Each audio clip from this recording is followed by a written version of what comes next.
Hi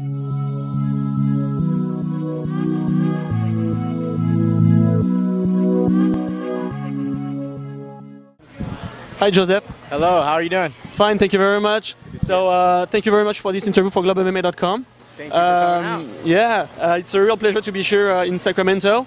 I wanted to know how did you started training MMA and to be a pro fighter? Yeah, it's great to have you guys here.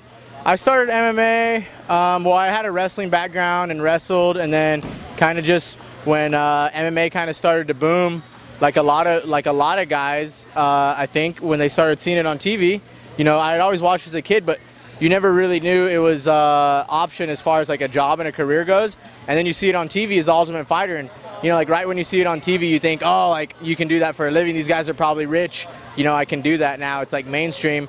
And you know, that's kind of when I started taking it serious. I always rented DVDs and stuff, and you know, just found some little gyms around my hometown in Las Cruces, New Mexico. Some great guys and some great coaches down there. And then, you know, I thought I could be pretty good at it. I wanted to pour really my whole heart and soul into it because I just loved it so much, and I was doing it as a hobby, and I wanted to make it, you know, a career. So I wanted to give it everything I had while I was young, and that was about 7 years ago. I moved out here to California and started training with Uriah, and that was 7 years ago, man. And a lot of hard work. I came out, I had faith in myself, and you know, I just told myself I wasn't going to stop working hard until I made something happen out here, and you know, haven't looked back since. Okay, so how is your training with Dwayne Ludwig right now? It's amazing. We just got done with a good class. I mean, it's like next level stuff as far as like MMA striking goes. You know, I feel a lot of people in MMA are coming around, you know, the switch stances and dealing with the distance in MMA, because it's way different, the distance in boxing, kickboxing, and anything else.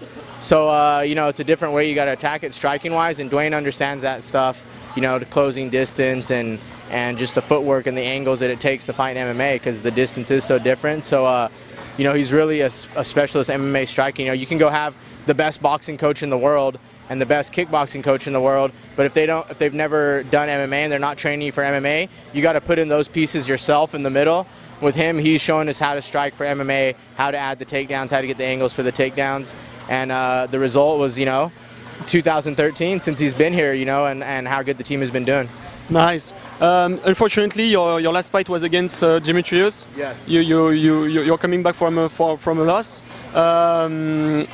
Did you learn something about this loss? Do you know when you could fight again Demetrius for a third fight? Maybe soon after your fight against Tim Elliott if you win? Yeah.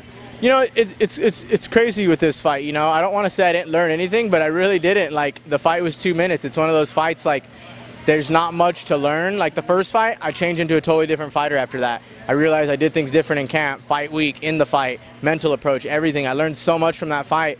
And then, you know, I had 3 great fights. This one, I got caught in 2 minutes. I didn't even really get to fight, to learn anything, to compete. And, you know, that was kind of the bummer about it.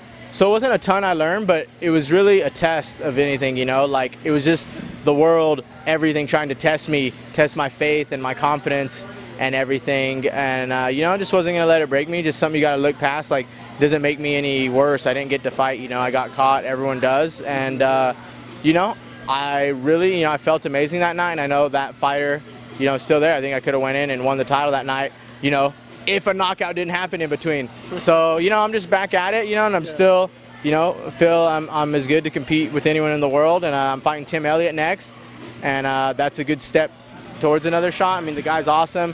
He puts on excellent fights, so do I, so it's going to be an exciting fight. And his only losses are to 2 top guys, Dotson and Baga Utinov, and I think both of them were close. You could have given Elliott both of them, so it still gives me something to show, you know, something to shoot for, going there and just beat him worse than those guys did, you know. What do you have, when do you have free time? What do you like to do? You know, I'm pretty boring, man. I live just like a simple lifestyle, man. It's funny, like when people ask me what I do, I literally like to, like, when I'm not training, that's what I like to do, is train. Okay. So when I'm not, like, I literally take it to, like, I love watching movies. I can watch like 3 movies in a row. Your favorite one? Favorite movie? I mean, there's a lot of them. Raging Bull is up there. Pretty obsessed with that movie. Watched it a million times. Coming to America is another one. I mean, then there's, you know, obviously like Pulp Fiction, Rocky, all that good stuff. Princess Bride is another one, but there's a ton out there, but yeah, those are some of the top ones. So I really like to do that and just hang out with friends, girlfriend, family. I got a dog, and you know, I just hang out. You know, like it's funny. Like my off time's super simple: watch TV or just like listen to music and like watch YouTube videos. If I'm doing something, actually like doing something, I like to stay active. Like I like to play volleyball. I'm pretty obsessed with, and bowling's cool. I like board games, like trivia and stuff. Okay. Like just dumb stuff like that. Cool. Do you like to watch fights? Do you like to follow MMA fights and? Yeah, I'm like a big fan. Like I was a fan before I started fighting, and I love the sport. So it's like when I can go to a fight, like I'm there from the first prelim to the end. You know, just loving it, enjoying it. And I just remember, you know, I like when I'm front row and I get to watch these fights, I just remember telling myself like, wow, I can't believe like I'm actually here. Like this fight's right in front of me. Anderson Silva, or you know, Frankie Edgar, like who's one of my favorite. Gilbert Melendez. You know, I get to watch all these guys, and like, you know, it's kind of one of those moments where you stop and you're like, man, this is like, you know, it's crazy how far I've come. So yeah, I'm a big fan. I catch every fight from prelims to everything, Facebook card all the way through. You know, I know a lot about every fighter, which is pretty funny. Like I'm a student, you know, I like the sport. Nice. Thank you very much for this interview, and we wish you the best for your the next of your career. All right, thanks guys, appreciate it.